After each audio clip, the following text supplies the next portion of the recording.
My son Zeke just got these new toys. They've got like these suction ends and you're supposed to be able to like to a stroller or his high chair or something like that. And it's supposed to just keep him entertained for hours. I'm not really sure if they're gonna work or not, but it got me thinking, you know what I would love to do to all of the people in the media who are spreading so much panic about the upcoming recession? I would really just love to just put it on their forehead. You ain't gonna, yeah.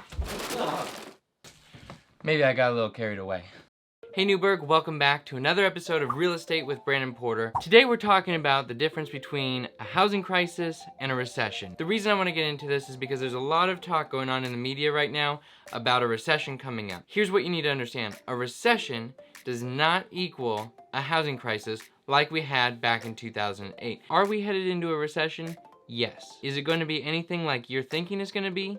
Not a chance. How do I know what you're thinking it's going to be like? I'll tell you how I know. Realtor.com just surveyed buyers and sellers and asked them two questions. One, do you feel like we're headed towards a recession? Two, do you feel like the recession is going to be as bad as it was in 2008? 42% of people do believe that we're headed towards a recession.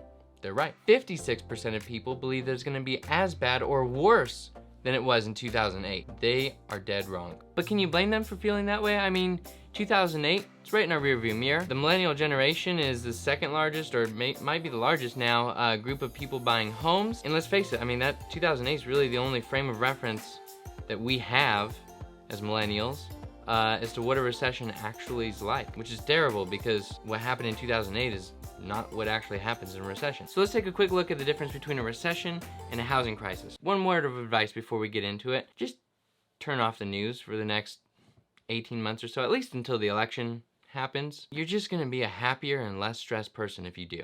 What's the difference between a housing crisis and a recession? Let's look to Merriam-Webster for the definition of what a recession is. Recession is a period of temporary economic decline during which trade and industrial activity are reduced, generally identified by a fall in GDP in two successive quarters. In short, a recession is two successive quarters where the GDP declines. If our GDP is sitting right here in quarter one, but then in quarter two it comes down to here, in quarter three it comes down to here, that's a recession. Now in that definition, did you see anything about a housing crisis? Nope, because the two are not mutually exclusive. In 2008, the recession was caused by a housing crisis, not the other way around. It's a subtle difference, but it's very important to understand that. A housing crisis caused the recession. Tons of shady practices were occurring in both the housing and mortgage industries leading up to the recession in 2008. Loans were being given to people who the banks knew had no shot at being able to pay them back. It was called stated income loans. Basically what that means is like, see that $1 million house over there?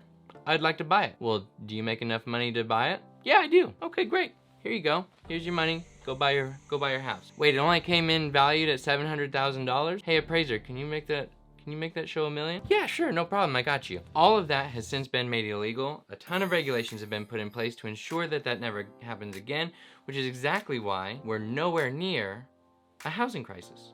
I want to leave you with the words of a well-renowned financial analyst. His name is Morgan Housel. I know, fitting name, Housel. He said, an interesting thing is the widespread assumption that the next recession will be as bad as 2008. Natural to think that way, but statistically highly unlikely. Could be over before you even realized it began.